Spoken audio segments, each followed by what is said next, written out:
Welcome to another exciting episode of Doug's Electronic Repair Bench.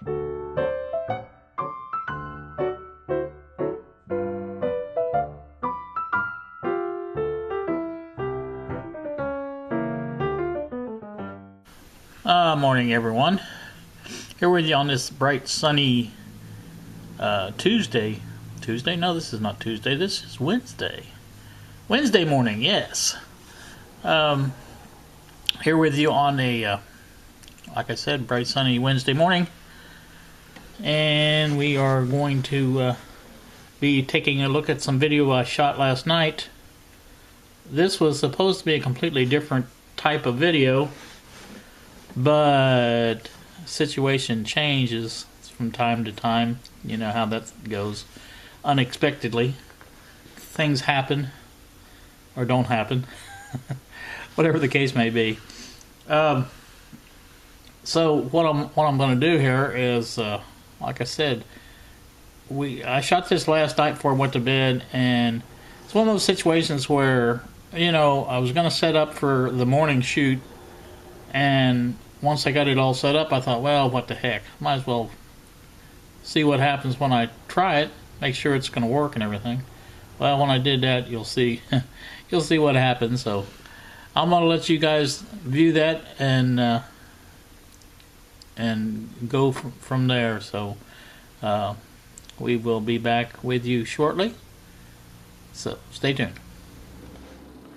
Okay, this is what we're looking at is the power transformer and basically the rectification here. There's a small jack there that does connect to this. If I can see it. Pretty sure anyway. Looks the same. So that's how the unit gets power. And as I said before, I think that's the voltage regulator there. May even be another one back in there. But the power amp, is, as far as I know, is right here. Well, I do know that for a fact. I looked up the number. So pin 3 and 5 is the output of the chip. So that's what we're going to be measuring. I am going to put some speakers on this to make sure I have loads on there. And I think we can go from there. As far as the antenna is provided, I think I can do the AM. The AM has a loop stick underneath there. It's hard to see, but it's under there. And I think we can do that. So I'm just setting this up for tomorrow when we really get into this. I mainly want to get this ready to go, and the cord's in the other room I forgot to bring it, but get that plugged in and get the radio where it powers up. And like I said, I've got my test speakers. I don't have the leads over here, but I will here shortly. And so that's what we're going to be doing very shortly. It'll be tomorrow for you guys, or for me. For you guys, it'll be very shortly. So you guys hang in there, and we'll come back as soon as I got it all hooked up.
You can hear what's going on there, I think. This radio is playing fine out of both speakers, or both channels, I should say. I haven't tested the actual speakers that go with this. That will be next on my list, obviously. Could be a broken wire, could be a lot of different things, you know. But the radio itself is fine. So the audio is coming out of both channels, just like it's supposed to. And I wish I would check those speakers first. That would have been a better move. But after I found the one disconnected, I thought, well, you know, that's what's happened. It's burned out the audio chip.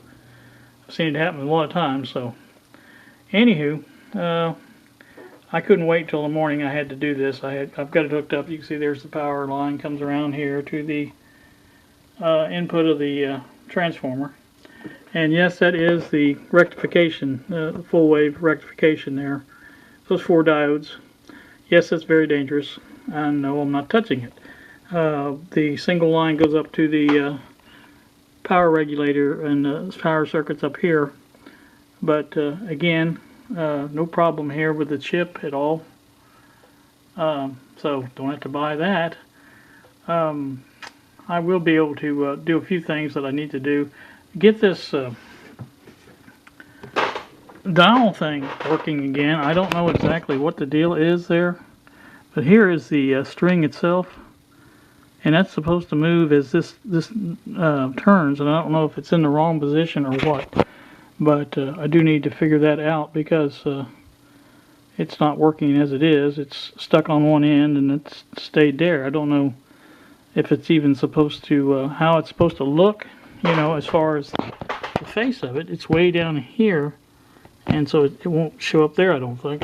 So I'm sure that's the problem with it. So anywho, that's what I'm going to do tomorrow maybe, is look at that stuff and see about how hard it's going to be to get this all buttoned back up. It's not going to be easy, obviously, but I think it can be done. I'm just happy that it's working just fine.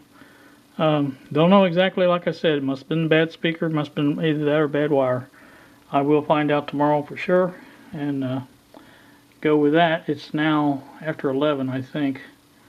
So it's time for me to close this off and probably get into bed. Well, usually I go in my room and play a couple, 3 games of solitaire, at least till I win a game. And I watch any videos that I haven't watched lately, so I watch those.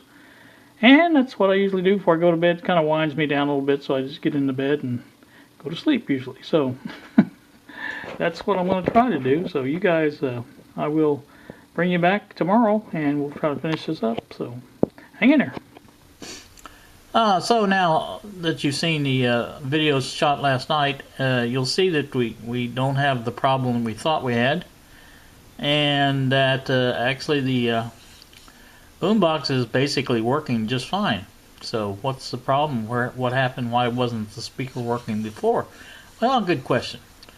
My own personal thought is it's either one of two things. Either the speaker or wire was bad that we used to originally test the boombox, or the chip in question has a thermal protection feature. Perhaps that was invoked when we tried it without the speaker the first time,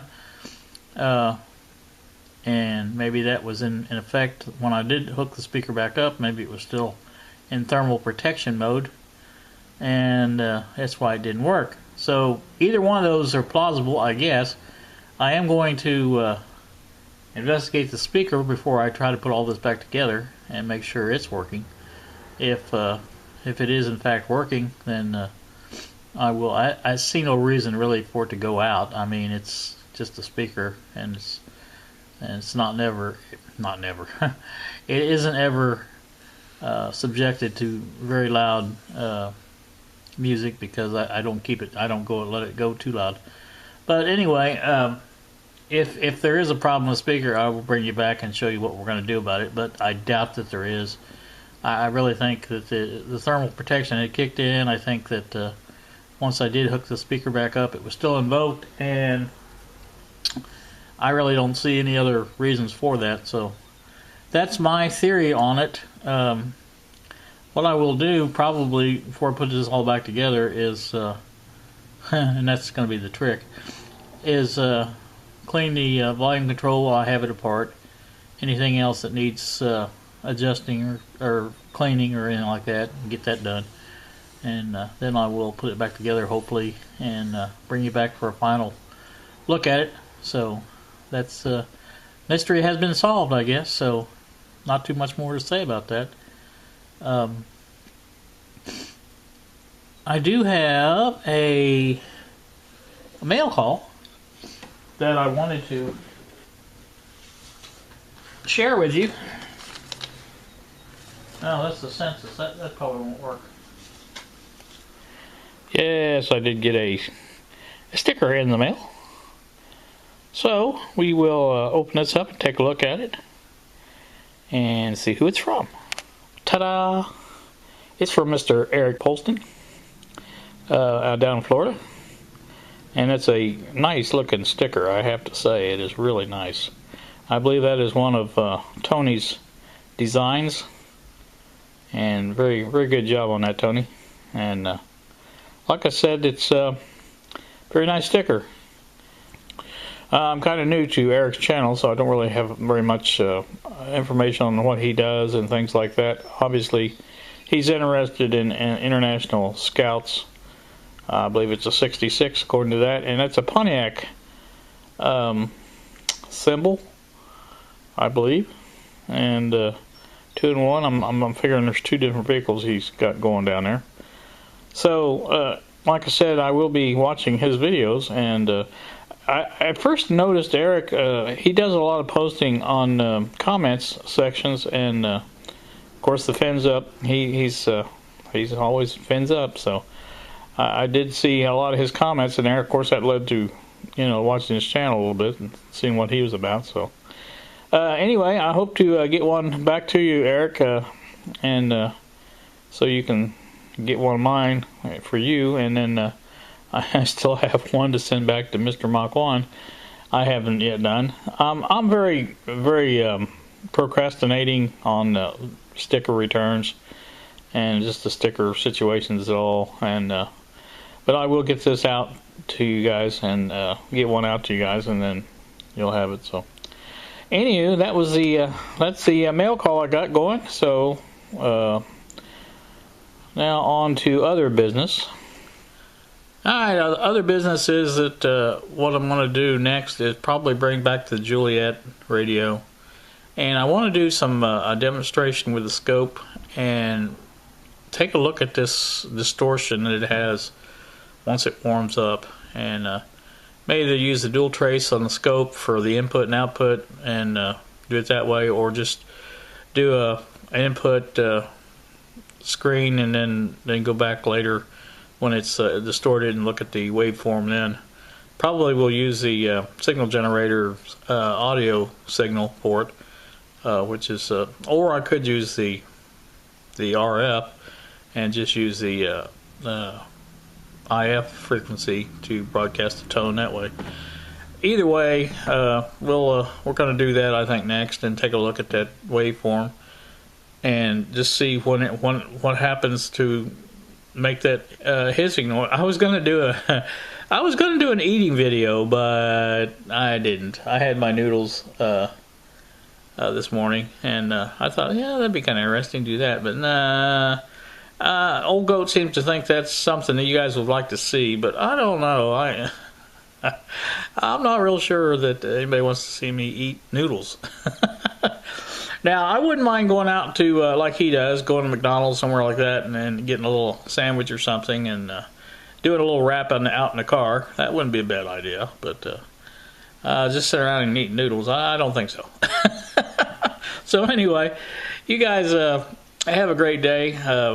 It's, like I said, it's a beautiful day out there, and you guys have a great day, and thanks so much for watching, and I'll see you.